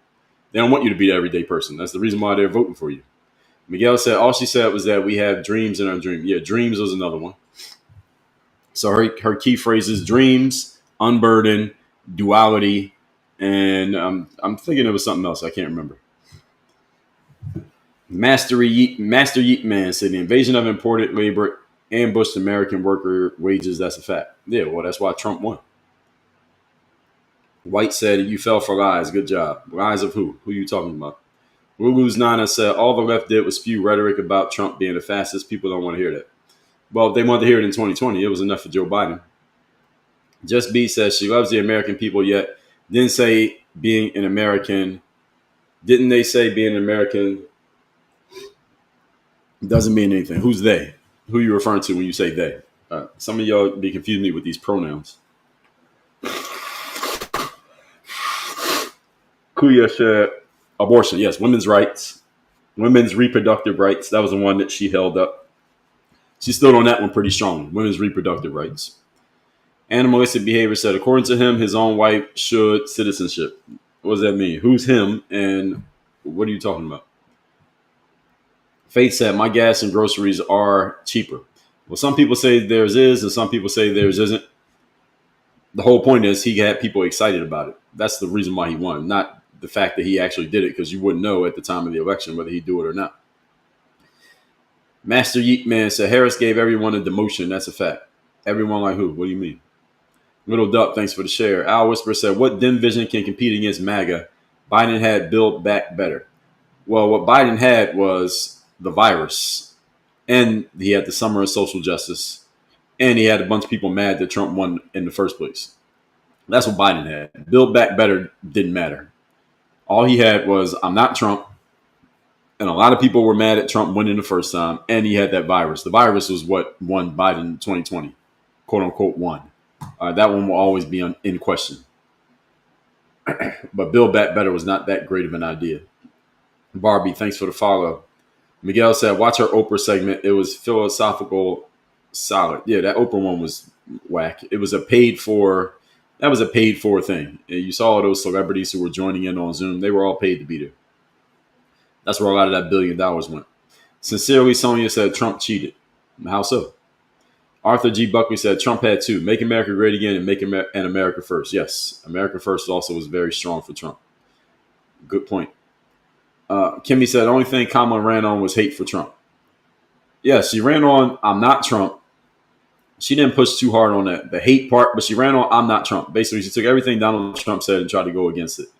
And again, it worked for Joe Biden, so I understand why she was doing it. The problem is that same trick wasn't going to work twice, especially after the amount of energy that Donald Trump generated after it was announced that he was not the winner in 2020. So it was a bunch of people coming for vengeance to vote for Donald Trump in 2024. Kamala couldn't use that same frame. And again, this is the criticism of Kamala. There's nothing about her that stands out. It's just, I'm just going to take whatever Trump does and go against it. Tirat, thank you. I appreciate that over on YouTube.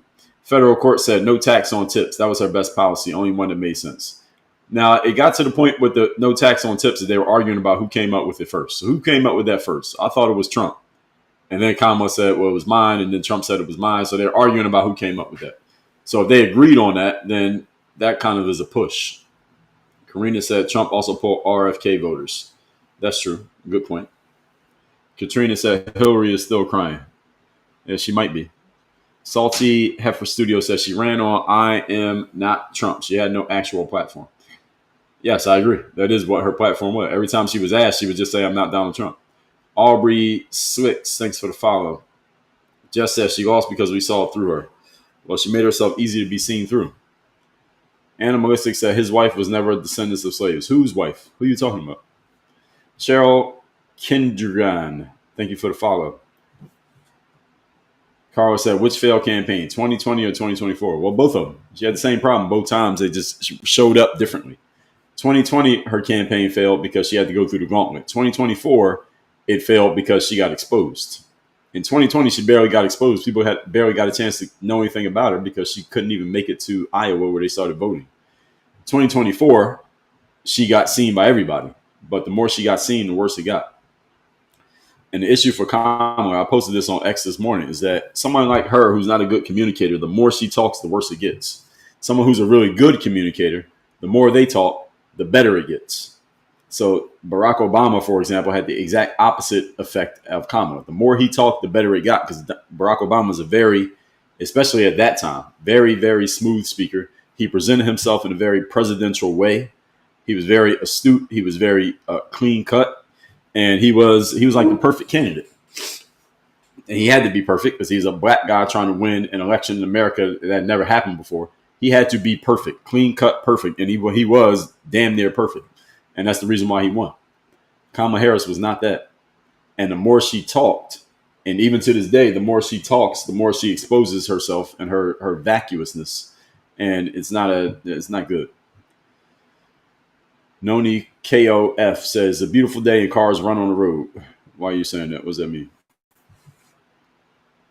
Kimmy said, I watched her interview on Good Morning America. I was embarrassed for her. You mean now or back in the day? Woo said, obviously she can't be trusted with money. Why would I trust her to run the country? Well, that wasn't even her money. That was just donor money. A lot of it came from the Biden campaign, which was really just anti-Trump money. So she's not like she was making financial decisions. Not really. Master Yeet Man just says, just shows how deep the Democrat disease is in the United States. Well, they got to fix it because in 2028, they can't just say, I'm not Trump anymore.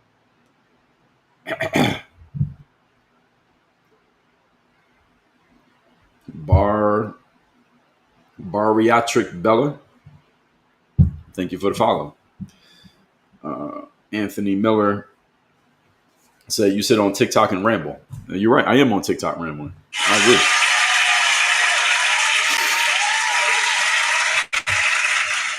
But I'm pretty good at rambling on TikTok, Anthony Miller. You got to admit. Just B said her team set her up for that one. Now, I can't blame her team. I think her team just does whatever she tells them to do. Miguel said anyone associated with the Biden cover-up just can't be trusted, period. Okay, the Biden cover-up. I get what you're saying. At the same time, Kamala was the VP, and I get why she was kind of quiet on that one. I think she could have framed it a little bit differently to be a little bit more Machiavellian in the way she did it. But again, she doesn't have these personality traits to do this. There's a way she could have went about that and made herself look more powerful in the process. She didn't do it. She just doesn't have the touch. That's the issue. She just doesn't have that touch. Adele said left owing $20 million after that. Yeah, I heard about that. Al Whisperer said her billions bought only hype, buying Beyonce's endorsement, etc. Yeah, well, hype sometimes can be enough. The problem is over the course of an entire campaign, you can't just go off hype. You got to actually give people something to get excited about. Hype is not enough to get people excited for the long term. In the short term, yes. For the long term, no. Texas Queen Mom says she paid singers. Well, she paid rappers is what she paid. She had Quavo from the Migos was at one of her events. Megan Thee Stallion was at an event. Who else did she have at an event? I can't remember who else she had. She had Beyonce, but Beyonce didn't even sing. Beyonce just talked. And Beyonce was talking about reproductive freedoms when Beyonce got 3 kids and no abortions, at least not that I know of. Jess B says she isn't good at speaking. It's a bunch of Yes, she does do that. Or what she really does is just a whole bunch of word salads. I mean, she understands the concept of you got to say something, but she doesn't say anything. That's her problem. Salty Heifer said she spoke about her policy and didn't bash the other side. She would have had a chance. It wasn't so much the policy. It's the vision is what you got to talk about, not so much policy.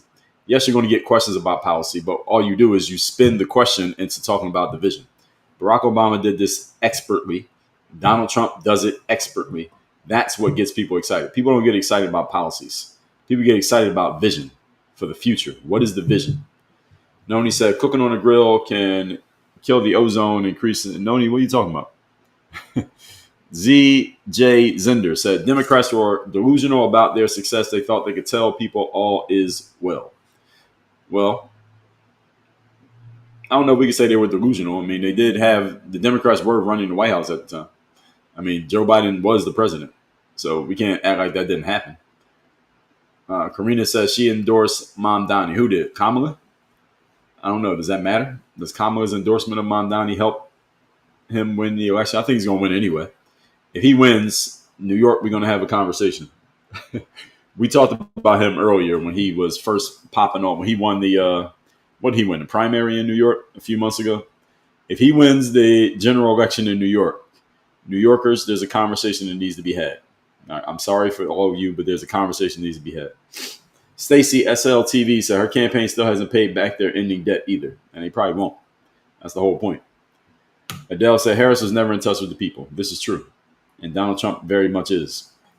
Al Whisper said one thing Kamala did, she was better than expected her debate with Trump. Well, some say about that debate that she probably had the questions ahead of time because the moderators clearly were not on Trump's side. They were much more leaning to the left. That she might have known what the questions were ahead of time, and she could rehearse her talking points. When you're doing a debate and you know the questions, you rehearse your answers. And her first answer was definitely rehearsed. Now, that doesn't mean she knew the questions. That's not proof that she knew the questions. But her first answer was talking about Donald Trump's crowd sizes at his rallies when the question had nothing to do with that. And Donald Trump took the bait and he started talking about the crowd size of his rallies. So on that first question, she did win some points because she got Donald Trump talking about something that had nothing to do with the actual question. And what Donald Trump should have did is make her answer the question, which was about the border and immigration. She just completely ignored the question and got Donald Trump to take the bait. But did she do better than expected in the debate? Okay, that's fine if you want to say that. I think in the long run, though, it still didn't matter. What happened in that debate didn't even matter. It seemed like she wanted to do another debate. Then Donald Trump didn't want to do another debate, but people were saying that Kamala won the debate. So if Donald Trump thought Kamala won the debate, why would he not want to do another one? I think Trump and his team looked at the numbers after that debate and said, oh, we're going to win. So even if Harris and Harris's supporters thought she won, I think Trump's team looked at the numbers and said, we don't need to do another debate. We're good with what happened. And we can see he was right. Mastery said Joe Biden had troops surrounding the White House for 9 months to validate his fake victory. Is that true? 9 months? I know they had troops for a little while. I know it was 9 months. Trish said they did succeed in forcing Google, YouTube, Facebook, TikTok to censor any opposition. When? When are you talking about, Trish? Dancing in the kitchen. Kamala said this. Al Whisperer said, does Kamala have a vision for America? If she does, she hasn't told us. Lulu says she failed up, so obvious. I agree. She did. Traditional said, I'm skeptical about law degree. I'm not skeptical about her law degree, traditional all day. Getting a law degree does not require a high level of, first of all, you don't have to have personality to get a law degree. You got to go to class, study for the test, and pass the test. So you don't have to be super smart to do that. If you can read and write, you can get a law degree. Federal court says she didn't spend $1 billion. They divided it up amongst the Dems. How you think Ilhan Omar got rich so fast? I don't know about that one, federal court. My Micah Lynn said, too busy spending that money on paying people to do her campaigning like Megan Thee Stallion. Well, every candidate spends money on endorsements. I don't like the endorsements that the Democrats do. I don't like when they send rappers and entertainers to tell black audiences to vote for the Democrats. I don't like that. They've been doing it for a long time. Barack Obama did a whole bunch of it. He had Beyonce, he had Jay-Z, he had P. Diddy, he had Jeezy, he had a bunch of people. Barack Obama did it, but Barack Obama actually had substance. But I don't like the Democrats doing that at all. I'm not a fan of the concept of sending some rapper to go tell black people vote for this politician, because what the hell is a rapper going to tell me about my everyday life? An everyday person who is making 50 grand a year and trying to pay their bills and take care of their kids and get their kids into college, what the hell is Jay-Z going to tell you about anything related to politics? Or LeBron James, what are they going to tell you? LeBron campaigned for Hillary Clinton. That's probably one LeBron wants to take back and take off his record. Regina says she showed her cars when she paid as much as she did for Beyonce. Fair enough, but I think her cars were already shown. Before that, they had Megan Thee Stallion. What's Megan Thee Stallion going to tell you about who to vote for? Or Quavo from the Migos. And there's a bunch of other people they had. I can't even remember who else they had. Stacey said majority of women just didn't like her. Well, I think majority of people didn't like her, including women. Master Yeet said, thank Lord she didn't win. Yes, had she won, I think America would be in a lot of trouble. Millie says she should have spoke about the future of what she would do better now. Yeah, she hasn't done that. Miguel said her book has created more problems for her. I agree. Well, she already got a couple big problems, and it doesn't even matter if she creates more, because the big problems, until she solves them, the other problems won't even matter.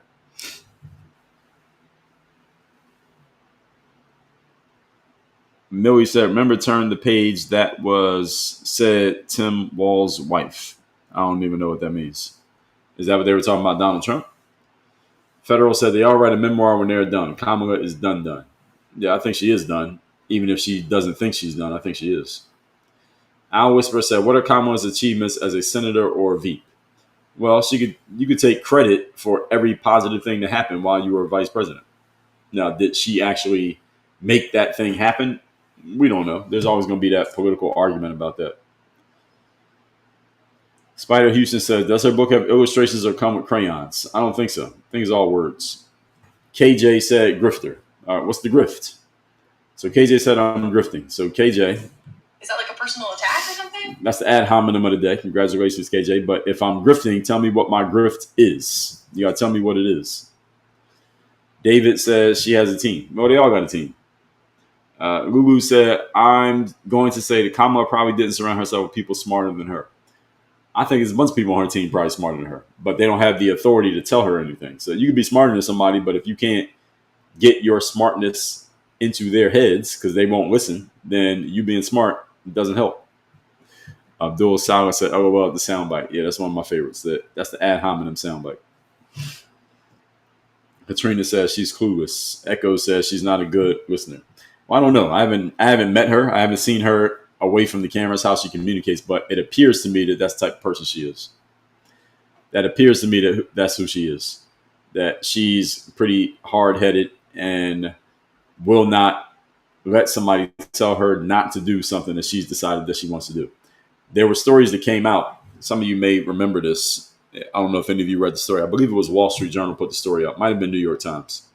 In 2020, after she dropped out of the election, there was a story that came out that said, and I read this one, that her campaign was so poorly run. It was talking about how her campaign was run and that Kamala was not good at decision making. She didn't really listen when someone on her team offered her a suggestion, and that she had her ways of doing things and she wasn't willing to listen to anyone offering her anything different.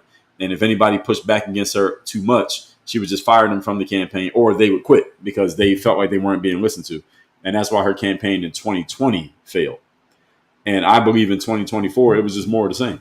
She had a bigger team and more money. So that was the issue. And what they did was, I think they tripled down. They tripled down on the influencer stuff. Democrats spent a lot of money on influencers. To this day, they spend a lot of money on influencers. The problem is the ground had shifted a little bit to where it's not just influencers talking you up that's going to win you the election. What you need is you have to actually go and do the independent media cycle. You got to do that. Donald Trump did it. He did the independent media cycle. He went on Schultz. He went on. He did Theo Von. Right? Didn't he do Theo Von?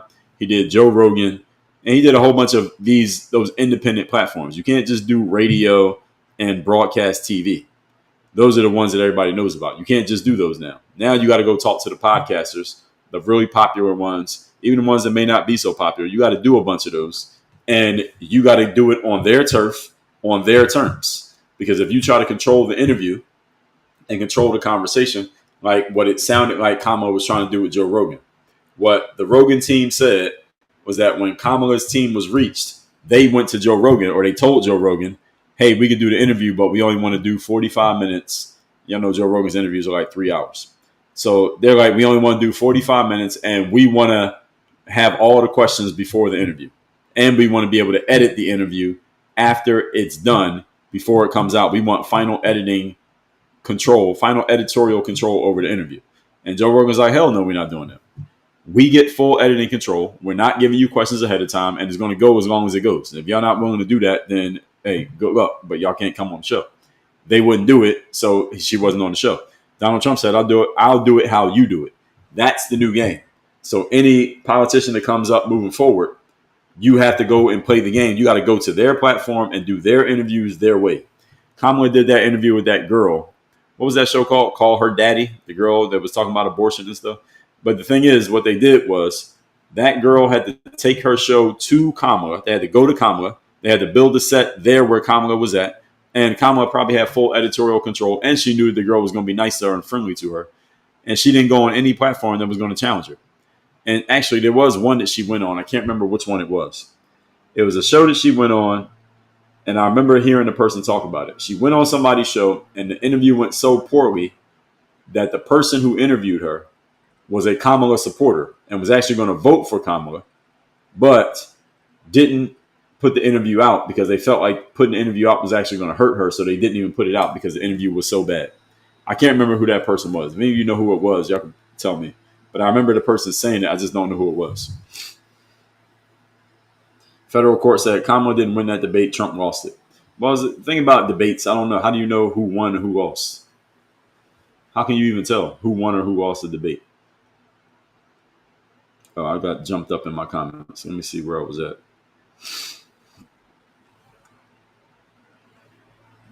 Courtney said, I need some emergency. Maybe. No, what I need the damn, I ate some, what was it? It was like this Healthy Bites oatmeal raisin snack stuff, but it probably has some ingredients in it that I probably should not have consumed. But now I know better. I threw the rest of them in the trash. Mama Duke said, everyday people don't care what millionaires think. They don't have to worry about money. Yes, exactly. So this is the reason why people who even claiming that they're millionaires or they're known to be, like an athlete or an entertainer, shouldn't be telling people who to vote for. Now, you can be used for excitement, but you shouldn't be trying to give like people serious talk about their everyday lives, because clearly, based on how you present yourself, you're not living an everyday life. Greg Graham said, Poly Market allows you to bet on anything. I think Kamala has enough points to be on.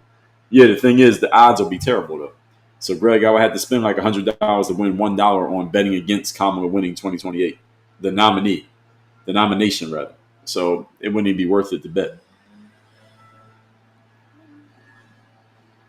Traditional said, Dre changed the soundboard. What do you mean? Lindsay said, don't laugh. You used to play ball. I listen to you every morning, and I've learned a lot. Well, thank you.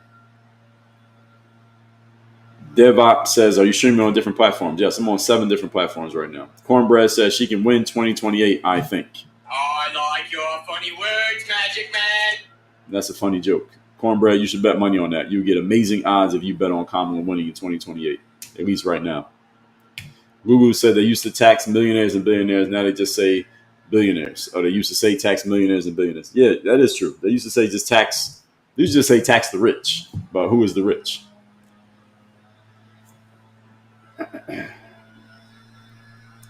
Person with a bird emoji says, why does Trump want to divide us so much? That's a straw man question, but you only had your name on there, so I can't give you an award for that, even though it is a straw man. Hot Pink said, we love President Trump. Fair enough. R. Philly said, when Trump lost, he went on the campaign, how the election was stolen from him, never conceded. Yes, and he had a logical reason. He had some strong reasons to believe the election was stolen from him. Do we really know what happened in the 2020 election? We don't know. Hot Pink said you have a new follower. Thank you. Keep on living life says, quote one, discredits everything that you say.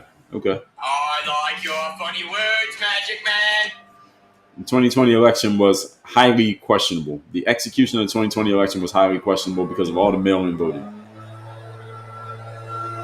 So if you think that discredits everything I say, okay, fair enough. Vivian, so a bunch of you saying Trump came up with the no tax on tips first. Yeah, I remember it was an argument. Like they were both trying to claim that they did it. Federal court said you're being sarcastic. Dr. Lisa Crochet, thank you for the follow. Keep on living for life said, not being Trump is enough for me as an independent. Well, keep on living life. How's that? I mean, why are you calling yourself an independent or even noting that you're an independent if your whole frame is don't be Trump? That doesn't sound independent to me.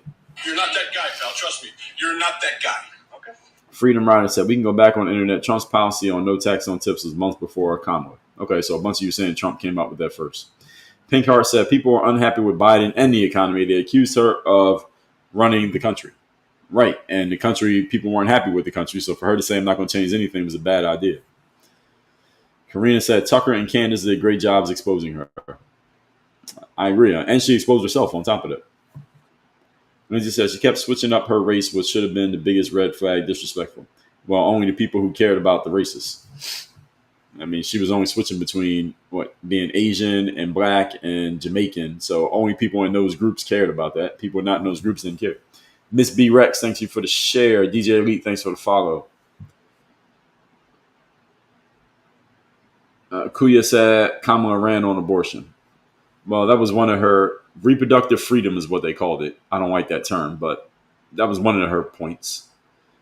Her main point was I'm not Trump. Duke's mom said the Democrats do seem really tone deaf to the vibe in the country. They keep back in the 20% stuff. Well, the reason that they seem tone deaf is because they're distracted by trying to go against Donald Trump. Ashley Mack said, you rock at the Ramble. Go Dre. Thank you.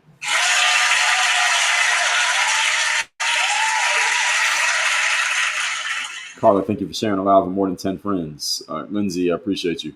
Renee Pierce, thanks for the follow. Teresa said, you guys got Kid Rock. Well, who's you guys? I'm not on any side here. Yes, Kid Rock, Hulk Hogan. Who else was in there? Some comedian, Tony Hinchcliffe, the comedian.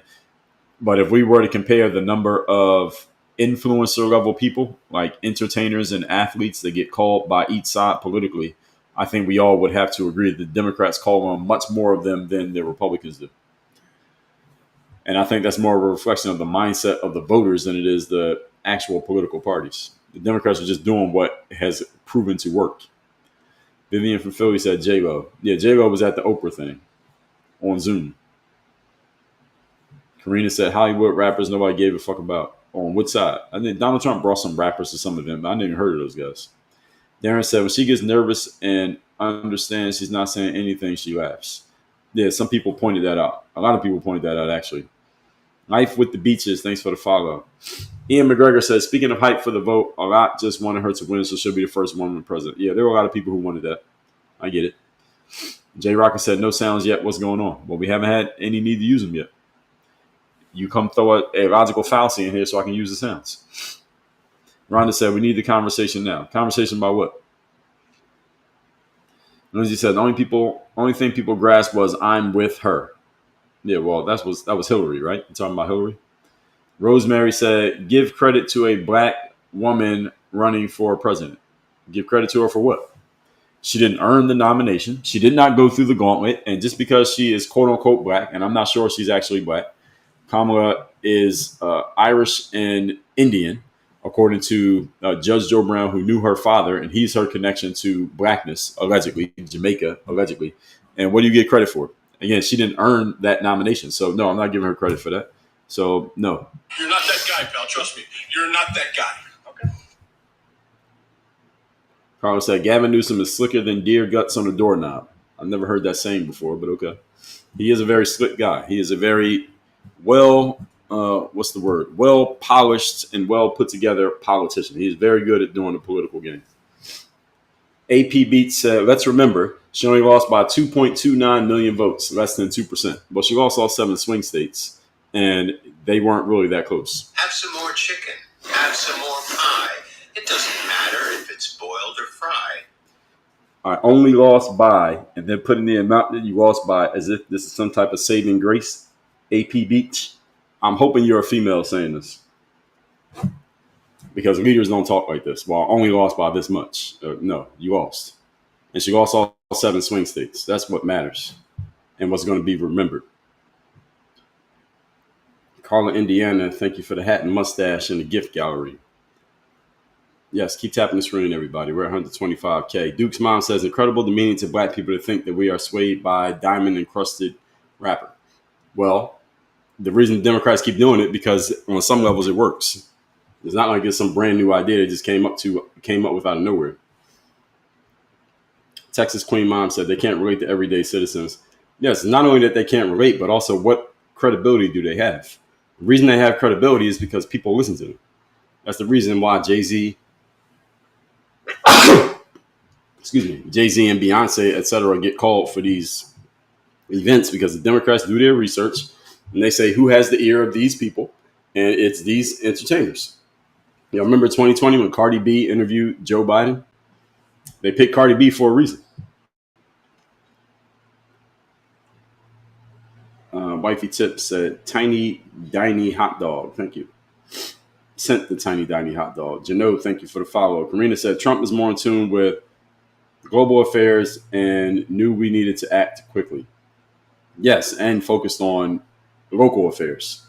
J. Rocky said, costs are up, inflation up, unemployment up. How much worse would Kamala be? Well, it's not even about so much the details, J. Rocket. It's about the vision. Again, as I said. Ange Does Teeth said, Donald Trump exudes confidence. She waffles back and forth and hid behind Biden, not presidential. I agree.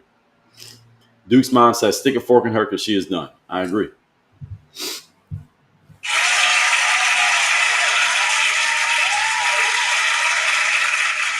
Calling Indiana, thanks for the gifts. Irma, thank you for the I Love TikTok Live gift. Nicole Marie, thanks for the heart. Calling Indiana, thanks for the gift there. Where am I?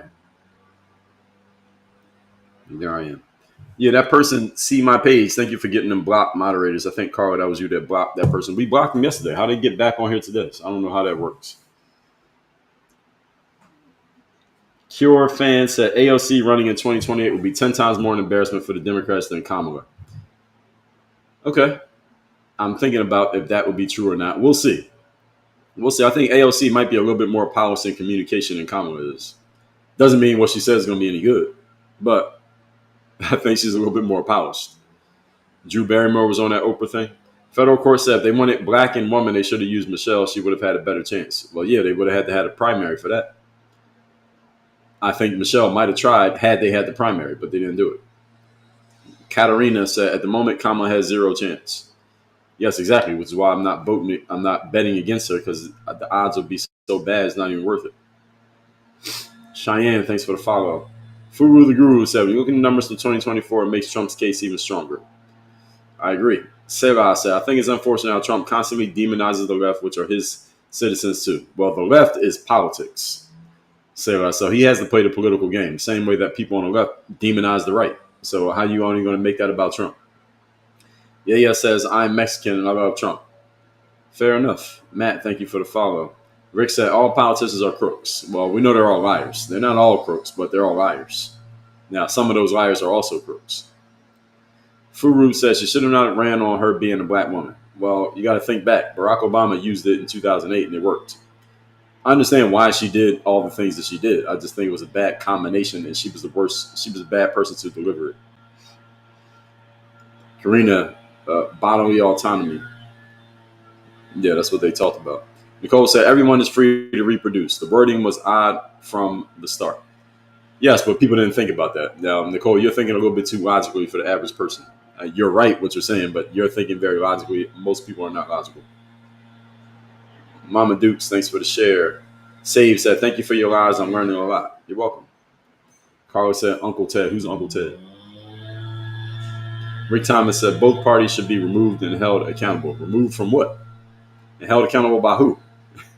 Pink Heart Vibes. Dre with the clapbacks. Boom. Yes. Tiffany Santo Pietro. Thank you for the follow.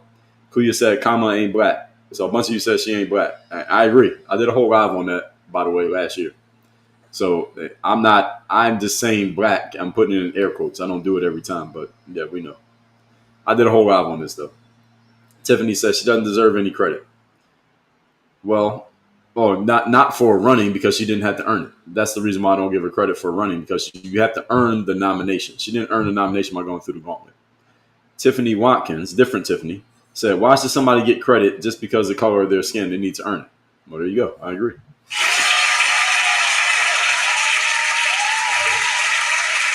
Genghis Khan said, only reason that close because some states have way too many electoral votes and popular votes. I mean, California itself has a whole lot of electoral votes and a whole lot of popular votes.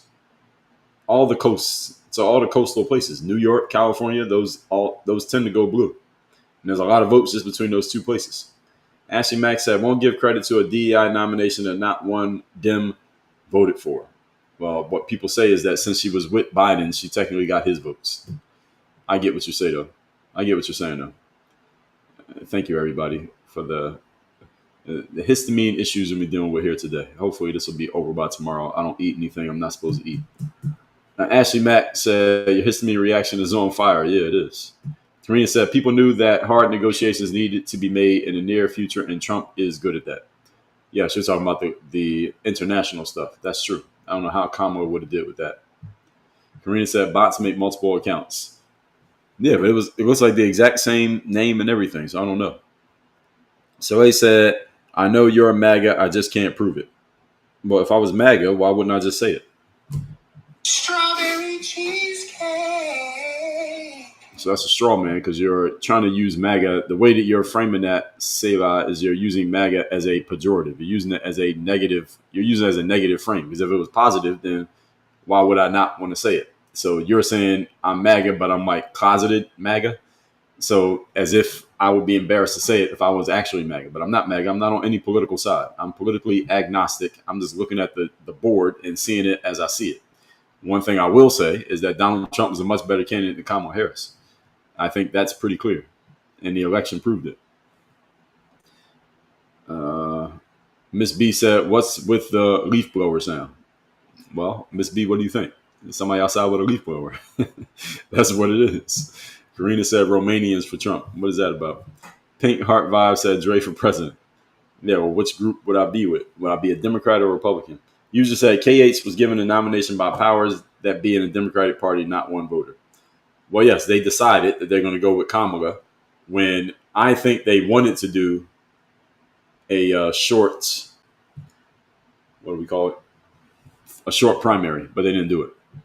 M. Hatley said, knowledge and education, thank you for the fast track. You're welcome. Ye said, I like your honesty. Thank you. Freedom Rider said, that person can't understand that you're spitting logic, party not affiliated. Yes, thank you. Well, a lot of people want to put you on a side when they hear something that they disagree with so that they can just blanket disregard what you say. But there's nothing wrong with being on any side politically. You could be a Democrat, you can be a Republican. And we know that in America, 90% of people have a side, at least the voters. Amongst voters, about 90% of voters, maybe 95%, are always going to vote Democrat or always going to vote Republican. And the elections are decided by getting as many of those people to show up and vote as possible. So the voter turnout. That's part of it. And the other part of it is all the independent and indifferent people. Can you get them to lean to your side and get them to actually vote? That's what elections come down to. Getting your hardcore fans to show up and vote, number one. And number two, getting the uncommitted people to vote for you. If you can do that, you win. Donald Trump did it well in 2024. That's why he won. Joe Biden did it pretty well in 2020. Now, who knows what the actual tally of that election was? He did pretty well at it, even if he didn't technically win. But again, 2020, we'll never know what actually happened. All right, that is my stance on the 2020 election because they had mail-in ballots. When you have mail-in voting, it's rife for shenanigans. There were a lot of shenanigans in 2020, and I'm standing on that one forever. So Echo said, got my strawberry cheesecake as I go to work. Thank you. You're welcome. Matt said, I'm a conservative. I love listening to you and listening to Logic. Well, thank you, Matt. I appreciate it. All that said, everybody, let me tell you how you can get a couple of my books. If you text the word live to the number in my profile, you can get a link to get a free copy of my book, The Sales Discipline System. The 8 key disciplines of top salespeople in any industry to say goodbye to up and down months and inconsistent habits. This is for those of you who are business-minded, sales-focused. Rob21345 over there on YouTube. Say you've been following me since the basketball vids on YouTube. Appreciate you, Rob. Or is that Robo21345. Text me at that number. If y'all haven't texted me, text me at the number in my bio. You can get a link to my book also, The Third Day, The Decision That Separates the Pros from the Amateurs. This book is all about how you show up and give your best effort when you least feel like it. A most popular book with professional audiences. Those of you who are interested in mindset / motivation, the mirror of motivation, literally the mirror of motivation, the self-guide, the self-discipline. This book is all about how you can be the best version of yourself so you can do what you need to do and have what you want to have. That is a process for achievement in life, being, doing, and having.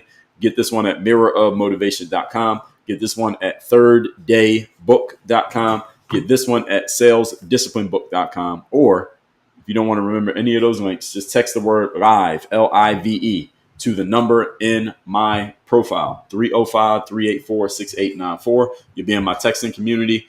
To get in my texting community is free. When you text the word live, we'll send you back a link. That's an automated response. We'll send you back a link to the page that has all of these books linked there. I've technically written 41 books. I got 2 at the printers right now, so it's going to be, that number's going up. And anyway, what else was I going to tell you all? You want to work with me directly, you can go to the link in my profile. Again, Work on Your Game University. When you're in my text community, I send out a daily motivation text every day. It's $5 a month. If you want to get it, you don't have to get it. You can just stay in my text community for free. And we also send out a weekly motivation every week for free. You get the weekly motivation every week for free. Every Monday, we send that text message out if you're in my community, but you have to text me to get in. It's free to get in, just like any text message. Number is 305-384-6894. The number's in my bio. Those of you watching on TikTok. For those of you watching on every other app, is in the comments. It's in the pinned comments. You can just tap on the link or go to that. I can actually put the link in here.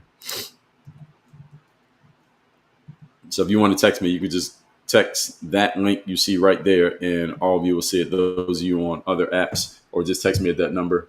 And over here on TikTok, and this is a sign that we're going to wrap this live up in a minute, because I just got a violation warning on TikTok that my live got flagged for civic and election integrity. Repeated violations could result in your live being discontinued. This is what TikTok just said to me. So I just got this warning from TikTok. Civic and election integrity. What does that even mean? What election?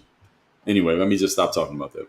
So, yeah, just text the word live to that phone number, 305-384-6894, mirrorofmotivation.com, thirddaybook.com, salesdisciplinebook.com. So before I get banned from TikTok again, before I get suspended from TikTok again, we're wrapping this up. I do these live streams Monday through Friday, 8 a.m. Eastern. I'm usually done by 10 o'clock. We're right at the 10 o'clock right now.